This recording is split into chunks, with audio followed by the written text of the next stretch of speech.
وسلم على سيد الأنبياء والمرسلين وعلى آله وأصحابه الطيبين الطاهرين أما بعد. قال الله تبارك وتعالى: إن كنتم تحبون الله فاتبعوني يحببكم الله ويغفر لكم ذنوبكم.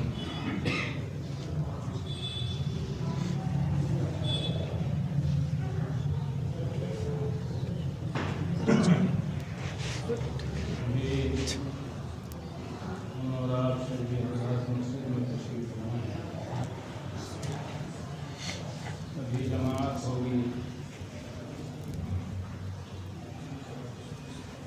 میں امام ہوں، امامت کروں گا. جب میں تکبیر تحریمہ کہتا ہوں اللہ اکبر، تو آپ حضرات بھی اللہ اکبر کہتے ہیں، چاہے وہ میرے نزدیک والے ہوں، قریب میں سب میں رہنے والے ہوں، یا دور 10ویں 11ویں سب میں رہنے والے ہوں، جن کو میں دکھائی پڑ رہا ہوں. میرا ہاتھ اٹھانا، رکوع میں جانا، سجدے میں جانا دکھائی پڑ رہا ہے وہ بھی، اور جن کو دکھائی نہیں پڑ رہا ہے وہ بھی. رکوع میں جانے لگتا ہوں، اللہ اکبر، رکوع میں چلے گئے.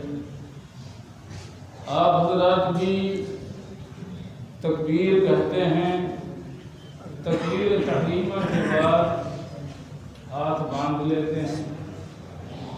پھر جب میری تکبیر ہوتی ہے تو آپ حضرات رکوع میں چلے جاتے ہیں. سمع اللہ لمن حمیدہ کہتا ہوا کھڑا ہو گیا، آپ بھی کھڑے ہو جاتے ہیں. پھر تکبیر کہتا ہوں تو آپ سے بھی حضرات سجدے میں چلے جاتے ہیں. تکبیر کہتا ہوں تو سجدے سے سر اٹھا کے بیٹھ جاتے ہیں. پھر تکبیر کہا دوبارہ سجدے میں چلے گئے. پھر تکبیر کہا تو سر اٹھا کر کے سیدھے کھڑے ہو گئے. دوسری تکبیر میں سجدے سے جب سر اٹھاتا ہوں، تکبیر کہتا ہوں تو آپ سیدھے کھڑے نہیں ہوتے. پہلی رکعت میں تو سیدھے کھڑے ہو گئے تھے، دوسری رکعت میں تکبیر بھی ہوئی لیکن آپ سیدھے نہیں کھڑے ہوئے، آپ بیٹھ گئے قاعدے میں. پھر اگر مغرب یا عصر عشاء اور ظہر کی نماز ہے، تکبیر کی ہی کہی تو پھر آپ سیدھے کھڑے ہو گئے. تکبیر تو ایک ہی ہے، اور پوری نماز میں بجز رکوع سے کھڑے ہوتے وقت سمع اللہ لمن حمیدہ کے، اور چوتھی رکعت یا دوسری یا تیسری رکعت پر، فجر میں دوسری رکعت پہ، مغرب میں تیسری رکعت پہ، اور ظہر عصر اور عشاء میں چوتھی رکعت پہ سلام پھیرتے ہیں. یہ دو الفاظ ہیں صرف جو بدلے ہوئے ہیں. باقی عام طور پر نماز میں زیادہ تر جو الفاظ مکرر پڑھے جاتے ہیں، بولے جاتے ہیں، کہے جاتے ہیں، وہ تکبیر ہے اللہ اکبر. لیکن اسی اللہ اکبر سے آپ امام کی منشا کو سمجھتے ہیں. امام کی منشا کیا ہے؟ امام کا ارادہ اب ہاتھ باندھنے کا ہے، امام کا ارادہ رکوع میں جانے کا ہے، امام کا ارادہ سجدے میں جانے کا ہے، امام کا ارادہ سجدے سے سر اٹھا کر بیٹھنے کا ہے، امام کا ارادہ دوسرے سجدے سے سیدھے کھڑے ہو جانے کا ہے یا دوسری رکعت میں بیٹھ جانے کا ہے، امام کا ارادہ تیسری رکعت کی طریقے سے تکبیر کے بعد سیدھے کھڑے ہونے کا ہے یا قاعدے میں بیٹھ جانے کا ہے. امام کی منشا کو آپ سمجھتے ہیں اور امام کے منشا کے مطابق ہی آپ کو عمل کرنا ہوا ہے۔ اگر آپ امام کی اقتدا کرتے رہیں گے تو آپ کی نماز صحیح ہوگی، اور اگر آپ امام کے خلاف کریں گے تو آپ کی نماز صحیح نہیں ہوگی۔ امام تو چلا گیا رکوع میں اور آپ چلے گئے سجدے میں۔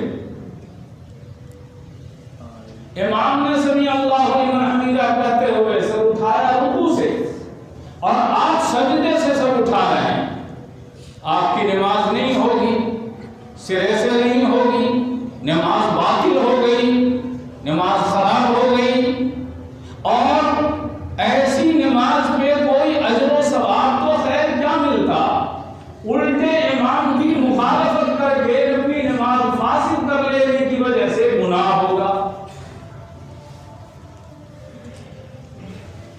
میرے دوستوں، میرے بزرگوں، اللہ تبارک و تعالی نے جیسے آپ کو روزانہ یہ 5 وقت کا مجھے یا مجھ جیسے لاکھوں کروڑوں آدمیوں کو اپنے اپنے محلے کی مسجدوں کا امام بنایا ہوا ہے، ساری دنیا انسانیت کے لیے اللہ تبارک و تعالی نے جناب محمد رسول اللہ صلی اللہ علیہ وسلم کو امام زندگی بنایا ہے۔ ہم آپ کے امام ہیں نماز کے، ایک نماز کے، باقی آپ شہر میں چلتے پھرتے ہیں، دکان داری کرتے ہیں، کھیتی باڑی کرتے ہیں، بزنس تجارت کرتے ہیں، ملازمت کرتے ہیں، اور تعلیم و تعلم کا فریضہ انجام دیتے ہیں، تبلیغ کرتے ہیں، دنیا میں جتنے سارے کام کرتے ہیں، وہاں آپ ہم سے بالکل آزاد ہیں، ہماری ابتدا آپ وہاں نہیں کرو، ہم یہاں آپ کے امام ہیں، آپ یہاں ہمارے مقتدی ہیں۔ حضور پاک جناب محمد رسول اللہ صلی اللہ علیہ وسلم کو اللہ تبارک و تعالی نے ساری دنیا انسانیت کے لیے پیدائش سے لے کر کے موت تک، مرنے تک، ہر لمحے میں اور ہر کام میں امام بنایا ہے، پیشوا بنایا ہے۔ ہمارے آقا مولا جناب محمد رسول اللہ صلی اللہ علیہ وسلم ہم آپ کے امام صلاۃ ہیں، ایک وقت 2 وقت کے چند اوقات کے، لیکن آپ صلی اللہ علیہ ہم آپ کے امام ہیں اپنی زندگی میں، لیکن اللہ نے ہمارے آقا مولا جناب محمد رسول اللہ صلی اللہ علیہ وسلم کو ساری دنیا انسانیت کا امام اور راہبر بنایا ہے، مقتدی بنایا ہے، اپنی زندگی میں بھی اور اپنے مرنے کے بعد۔ اور آپ صلی اللہ علیہ وسلم کی نبوت سے لے کر کے اس کائنات کے فنا ہونے تک آپ امام اور پیشوا ہیں، اس پوری دنیا انسانیت کے۔ یہ امامت آپ کی، یہ امامت حیاتی، آپ ساری زندگی کے امام ہیں، اور ہمارے بھی امام کیا، آپ تو اپنے سے پہلے گزر جانے والوں کے بھی امام ہیں، آپ تو امام الانبیاء ہیں، آپ تو اپنے جد امجد حضرت ابراہیم علیہ السلام کے بھی امام ہیں، اور بابائے آدم حضرت آدم علیہ السلام کے بھی امام ہیں۔ اور اللہ تبارک و تعالی نے اس امامت کا صحرا آپ کے سروں پہ باندھ دیا،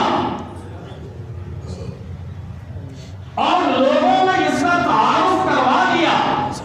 آپ صلی اللہ علیہ وسلم کو معراج کا سفر پیش آیا، اللہ تبارک و تعالی نے حضرت جبریل علیہ السلام کو بھیجا آپ کے پاس۔ آپ اپنی چچا زاد بہن حضرت ام ہانی بنت ابی طالب رضی اللہ تعالی عنہا، حضرت ام ہانی رضی اللہ تعالی عنہا ان کے گھر تشریف فرما ہے، آرام فرما رہے ہیں۔ وہ مکان جو اس وقت مسجد حرام کے اندر اور غالباً اس توسیع کے بعد وہ مطاف کے اندر آ گیا، ورنہ وہ چند سالوں پیشتر تک مسجد وہ مطاف سے باہر کا حصہ کھلے ہوئے کے بعد کا جو برآمدہ تھا، اور اس میں زینہ بنا ہوا تھا جہاں پر مؤذن اذان پکارتا تھا، وہی حضرت ام ہانی کا گھر تھا رضی اللہ تعالی عنہا وارضاہا۔ وہاں تشریف فرما تھے، جبریل علیہ السلام آئے، ساتھ میں اللہ تبارک و تعالی نے ایک سواری بھیجی، الیکٹرانک برقی سواری، اس کا نام ہی تھا براق، اور براق برق سے ماخوذ ہے۔ برق کے معنی بجلی، برق کے معنی بجلی، بجلی کی رفتار سے چلنے والی۔ ایک قدم مسجد حرام میں ہے اور دوسرا قدم گویا مسجد اقصی، وہاں پہنچ گئے عام انسان۔ تو یہ معراج کا سفر، مسجد اقصی سے آپ آسمان کی طرف اوپر چڑھے، آپ کو حضرت جبریل لے جا رہے ہیں۔ پہلے آسمان پر پہنچے، دستک دی اور حاجب نے پوچھا من انت، کون ہے؟ انا جبریل، من معک، آپ کے ساتھ کون ہے؟ معی محمد صلی اللہ علیہ وسلم۔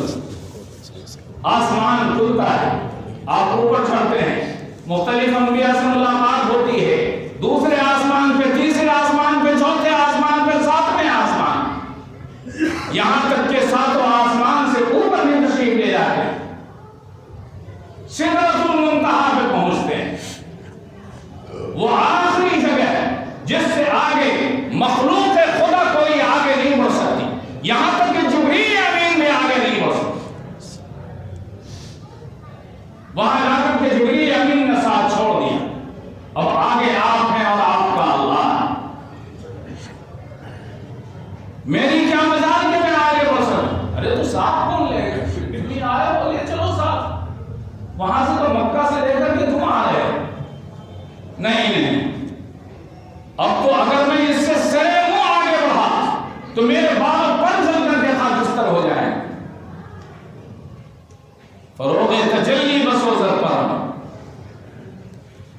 بس اب یہ شان تو آپ ہی کی ہے کہ آپ عطا و معبود ہوگا، آپ مخلوق و خالق ہوگا، آپ محبوب و حبیب ہوگا۔ اب تو آپ کے درمیان، اللہ کے درمیان ہم کلامی ہوگی اور مناجات ہوگی، سرگوشیاں ہوں۔ اس سفر میں اللہ تبارک و تعالیٰ نے انبیاء علیہ السلام کے اجساد کو، ارواح کو مسجد بیت المقدس کے اندر جمع فرمایا اور آپ صلی اللہ علیہ وسلم نے ان کی امامت فرمائی۔ یہ گویا آپ کے امام الانبیاء ہونے کا اعلان تھا۔ تو میرے دوستوں، میرے بزرگوں، اللہ تبارک و تعالیٰ نے جناب محمد رسول اللہ صلی اللہ علیہ وسلم کو امام الانبیاء بنا کر کے دیا۔ ہم اور آپ کیا ہے؟ جیسے آپ نے اپنے اس بندگانہ نماز کے اور جمعہ کی نماز کے اور عیدین کی نماز کے امام کے منشا کو سمجھا ہے کہ امام نے اللہ اکبر کہا تو آپ رکوع نہیں چلے گئے، بلکہ آپ نے تکبیر کہہ کر کے ہاتھ باندھ لیا، اور آپ امام کے منشے کو سمجھ رہے ہیں کہ اب قرات ہوگی، چاہے جہرن قرات ہو جیسے جمعہ میں یا مغرب عشاء میں اور فجر میں، یا سرن قرات ہو جیسے ظہر اور عشاء اثر کے اندر۔ آپ منشا کو، امام کے منشا کو سمجھتے ہیں کہ امام اب قرات کرے گا، آپ اسی منشا کو سمجھتے ہوئے رکوع میں نہیں چلے جاتے، قرات سے فارغ ہوتا ہے، امام اللہ اکبر کہتا ہے تو آپ امام کے منشا کو سمجھتے ہیں اور اس کے ساتھ ساتھ سجدے میں چلے جاتے ہیں، آپ رکوع ہی کے اندر نہیں ٹھہرے رہتے۔ امام دوسرا سجدہ کر کے اللہ اکبر ہی تو کہتا ہے جسے بار بار وہ دوہرا رہا ہے، لیکن ہر مرتبہ کیا کرنا ہے، اس کے بعد کیا کرنا ہے، آپ اس کے منشا کو سمجھتے ہیں۔ امام سیدھے کھڑا ہو جاتا ہے، آپ قاعدے کے لیے بیٹھ نہیں جاتے۔ میرے دوستوں، میرے بزرگوں، اللہ تبارک و تعالیٰ نے اپنے محبوب جناب محمد رسول اللہ صلی اللہ علیہ وسلم کو امام زندگی بنایا۔ آپ صلی اللہ علیہ وسلم کی منشا کو سمجھنا، آپ کے طرز عمل کو دیکھنا اور آپ کی زندگی برتنے کے انداز کو اختیار کرنا، یہ ہمارے لیے ضروری ہے۔ جیسے امام رکوع میں گیا اور آپ سجدے میں چلے جائیں گے تو آپ کی نمازیں، یہ نماز آپ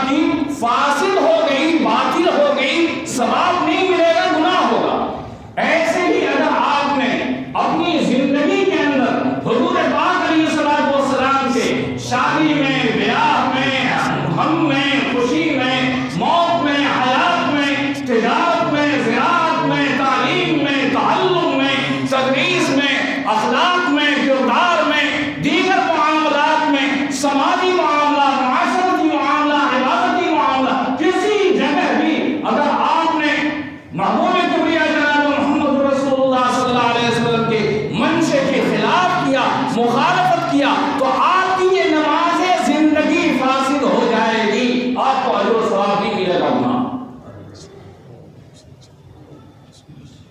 اور جو جتنا اللہ کے نبی جناب محمد رسول اللہ صلی اللہ علیہ وسلم کی منشا کو سمجھنے والا اور جتنا آپ کی زندگی سے قریب تر عمل رکھنے والا ہوگا، اللہ تبارک و تعالیٰ کی ہاں ویسے ہی وہ بڑھے۔ صحابہ کرام نے یہ طرز عمل اپنا کر دکھلایا۔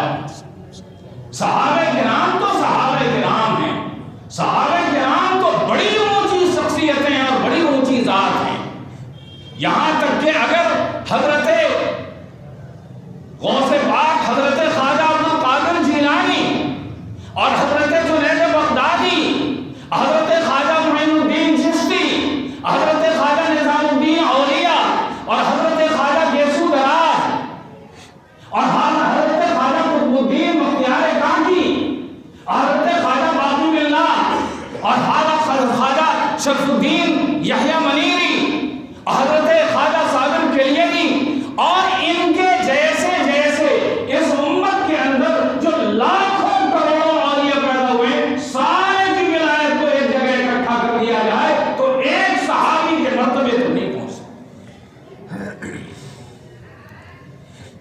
لیکن صحابہ کرام نے تو وہ طرز عمل اختیار کر کے دکھلایا ہی، آپ کے ساتھ ساتھ حضرات تابعین اور تبع تابعین نے، یہاں تک کہ حضرت عبداللہ بن مبارک رحمۃ اللہ علیہ جو حضرت امام اعظم ابو حنیفہ رحمۃ اللہ علیہ اور حضرت امام مالک رحمۃ اللہ علیہ کے چہیتے شاگرد ہیں اور امام بخاری رحمۃ اللہ علیہ کے استاد اور استاد الاساتذہ بھی ہیں، استاد کے بھی استاد ہیں اور ڈائریکٹ بھی استاد ہیں، اور یہ شاگرد ہیں امام اعظم ابو حنیفہ اور امام مالک رحمۃ اللہ علیہ۔ ایک صحابی ان کے بارے میں فرماتے ہیں عبداللہ بن مبارک کے بارے میں کہ صحابہ کرام کو اگر عبداللہ بن مبارک کے اوپر کوئی فضیلت حاصل ہے تو صرف یہ کہ صحابہ کرام نے اپنے آنکھوں کو جناب محمد رسول اللہ صلی اللہ علیہ وسلم کے دیدار کا سرما لگایا ہے، جو یہ عبداللہ بن مبارک کو حاصل نہیں ہو سکتا۔ ورنہ عبداللہ بن مبارک میں اور صحابہ کرام کے طرز زندگی میں ذرہ برابر کوئی فرق نہیں۔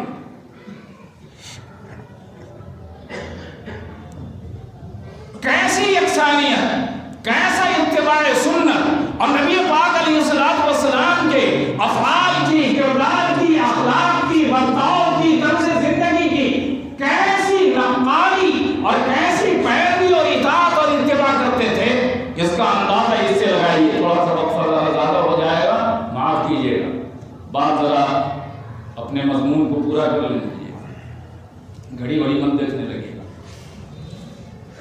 حضور پاک علیہ السلام نبوت کے اعلان سے پہلے غار حرا تشریف لے جاتے تھے، کئی روزوں کا توشہ اور کھانا ساتھ لے جاتے اور وہیں عبادت کیا کرتے تھے۔ بسا اوقات حضرت خدیجہ کبریٰ رضی اللہ تعالی عنہا کھانا لے جایا کرتی اور غار حرا کے اندر پہنچاتی۔ ایک مرتبہ جب فرشتہ آیا، رمضان کی کوئی تاریخ تھی، انگریزی مہینے میں اگست کی غالباً 17 تاریخ، جبریل علیہ السلام آئے، اقرأ پڑھیے۔ حضور نے فرمایا ما انا بقاری، میں پڑھنا لکھنا نہیں جانتا، میں تو امی ہوں، پڑھنا لکھنا نہیں جانتا۔ فرشتے نے زور سے سینے میں لگا کر کے کھینچا۔ حضور پاک علیہ السلام فرماتے ہیں حتی بلغ منی الجہد، انتہا ہو گئی مشقت، معلوم ہوتا پسینے ایک دوسرے میں گھس جائیں گے۔ فارسلنی، چھوڑ دیا، اے اقرا۔ حضور نے پھر وہی جواب، ما انا بقاری، میں پڑھنا نہیں جانتا۔ پھر اس نے لیا، سینے سے لگایا، بھیجا، خوب زور سے بھیجا۔ یہ نور الہی کا عکاسی، نور الہی کو منتقل کیا جا رہا ہے سینے نبی میں۔ وہ نور جو اللہ کے ہاتھ سے لے کر کے آئے ہیں اس کو سینہ بسینہ پہنچا رہا ہے۔ پھر چھوڑ دیا، پھر فرمایا اقرا، پھر وہی جواب، ما انا بقاری، میں پڑھنا نہیں جانتا۔ فاخذنی وغطنی، لیا مجھے پکڑا اور خوب بھیجا، حتی الجهد ثم ارسلني. اس کے بعد اقرأ باسم ربک الذی خلق، پڑھیے اپنے اس پروردگار کے نام سے جس نے پیدا کیا. خلق الانسان من علق، انسان کو ایک بستہ، ایک جمے ہوئے قطرے سے پیدا کیا. اقرأ وربک الاکرم الذی علم بالقلم، یہ سورہ علق کی جو 30ویں پارے کی سورہ علق کی یہ آیت ہے. حضور پاک علیہ السلام گھبرانے سے پسینے پسینے ہو رہے ہیں، گھبراتے ہوئے کانپتے ہوئے اپنی بیوی حضرت خدیجہ کبریٰ کے پاس تشریف لائے. زملونی زملونی زملونی، لحاف اڑا دو، کمبل اڑا دو. کیا بات ہے، آپ اتنے گھبرائے ہوئے کیا ہو گیا؟ انی خشیت علی نفسی، مجھے ڈر لگ رہا ہے. کس چیز کا ڈر لگ رہا ہے؟ جان کا ڈر لگ رہا ہے، جان کا خوف معلوم ہو رہا ہے. حضرت خدیجہ کبریٰ کیا فرماتی؟ کلا، نہیں نہیں، ہرگز کبھی نہیں، جان کا کوئی اندیشہ آپ نہیں ہو سکتا. انک لتصل الرحم، آپ صلہ رحمی کرتے ہیں. وتحمل الکل، آپ اپاہجوں کے لیے کمائی برائی کرتے ہیں. وتکسب المعدوم، اور جن کا کوئی کمانے گوڑنے والا نہیں ہے ان لوگوں کی سروں پہ دستے شفقت پھیرتے ہیں، ان کے لیے کمائی برائی کرتے ہیں، بیواؤں یتیموں کی راز رسی کرتے ہیں. وتقری الضیف، مہمان نوازی کرتے ہیں. وتعین علی نوائب الحق، حق کے راستے میں آنے والی مصیبتوں پر آپ لوگوں کی مدد کرتے ہیں. ایسے آدمی کو کلا واللہ لا یخزیک اللہ ابدا، خدا کی قسم اللہ آپ کو بے مددگار نہیں چھوڑ دے سکتا. اس کے بعد لے کر کے چلی اپنے بھائی چچا کے بعد چچا دار بھائی حضرت ورقہ بن نوفل، پھر انہوں نے جو حالات سنے تو فرمایا انک لنبی وہذہ الامہ، آپ اس امت کے نبی ہیں، اور خدا کی قسم اگر میری زندگی نے ساتھ دیا تو اس وقت جب آپ کی قوم آپ کو یہاں سے نکالے گی تو میں آپ کا بھرپور آپ کی مدد کروں. بہرحال حضرت خدیجہ نے کیا فرمایا؟ انک تصل الرحم، صلہ رحمی کرتے ہیں. تحمل الکل، لے اور بے وقوع جو کمائی پڑھائی نہیں کر سکتے ان کا بوجھ برداشت کرتے ہیں. وتکسب المعدوم، اپاہج اور بے سہارا لوگوں کے لیے کمائی پڑھائی کر دیتے ہیں. وتقری الضیف، مہمان نوازی کرتے ہیں. وتعین علی نوائب الحق، حق کے راستے میں آنے والے مصیبتوں کے اوپر مدد کرتے ہیں. یہ 5 صفات حضور پاک علیہ السلام. مسلمانوں کے اوپر مکے کی زندگی تنگ کر دی گئی، عرصہ حیات تنگ کر دیا گیا. حضور کی اجازت سے صحابہ کرام تنہا بھی اور 2 4 کر کے ہجرت کرنے لگے. پہلی ہجرت حبشہ کی ہے. حضرت ابوبکر نے بھی اجازت چاہی، حضور نے اجازت دی. ابھی مکہ سے نکلے ہیں، تھوڑی دور نہیں گئے ہیں، ایک کافر مکے کا رئیس ملتا ہے. کہاں ابوبکر کہاں جا رہے ہو؟ ارے تم مکے والے نہیں رہنے دیتے، اب جا رہا ہوں، اپنے دین و ایمان کی سلامتی کے لیے ہجرت کر رہا ہوں، مکہ چھوڑ کے جا رہا ہوں. کہا مکہ چھوڑ کے؟ تم جیسا آدمی نہیں. انک لتصل الرحم، ابوبکر سے کہا جا رہا ہوں، کافر کہہ رہا ہے انک لتصل الرحم وتحمل الکل وتکسب المعدوم وتقری الضیف وتعین علی نوائب الحق. جو حضرت خدیجہ رضی اللہ تعالی عنہ نے 5 صفات حضور کے گنائے تھے، وہ کافر مشرک حضرت ابوبکر صدیق کے وہی 5 صفات گنا. کیسی مشابہت، کیسا اتباع تھا، اپنے نبی کی کیسی محبت تھی، کیسی نقل تھی. حضور ہجرت کر کے جا رہے ہیں، حضرت ابوبکر ساتھ ہیں، مدینے سے پہلے قبا کے اندر تشریف فرما ہے، راستے میں جا رہے ہیں، لوگ ملتے ہیں، قبا کے اندر آئے ہیں، لوگ آگے بڑھ بڑھ کر کے حضرت ابوبکر سے مصافحہ کر رہے ہیں، لہیم شہیم ہیں، ان سے مصافحہ کر رہے ہیں. اور آنے والے پوچھتے ہیں، مجمع کے اندر حضور تشریف فرما ہوتے ہیں، صحابہ سے پوچھتے ہیں من منکم محمد، تم میں سے محمد